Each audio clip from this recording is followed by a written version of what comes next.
Juan Diaz wil gas winnen uit een veld 20 kilometer noordelijk van Schiermonnikoog. Het bedrijf kreeg daar in 2022 een vergunning voor.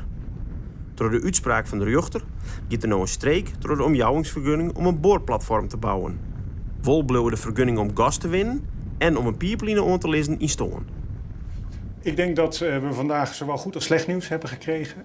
Het goede nieuws is voor mij dat de rechter heeft gezegd dat eigenlijk alle bezwaren die er zijn op deze vergunning ongegrond zijn verklaard.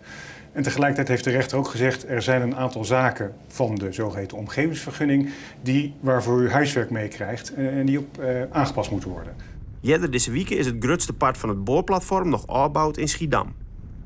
Een van de organisaties die het bezwier in de gaswinning Boppeskier wie Natuurmonumenten. Daar hebben ze echt na deze uitspraak van de rechter nog net gereisd op. Ja, daar ben ik wat gematigd positief over. Want zoals je het goed leest, en het is een lange uitspraak die we dan goed moeten bestuderen, dan betekent dit uitstel, maar nog geen afstel. Het is echt niet meer van deze tijd om nieuwe gasboringen te beginnen in het Waddengebied.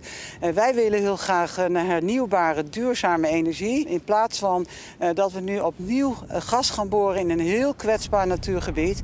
Juan Diaz zocht dat oors en wil zo gauw als mogelijk een nieuwe poging doen om de omjouwingsvergunning op orde te krijgen. En ik ga in overleg met EZK en NNV om te kijken of het ons lukt om dat te doen wat belangrijk is voor Nederland. Dat is namelijk eigenlijk het meest duurzame gasplatform in de Nederlandse Noordzee te laten produceren voor de winter van 2024.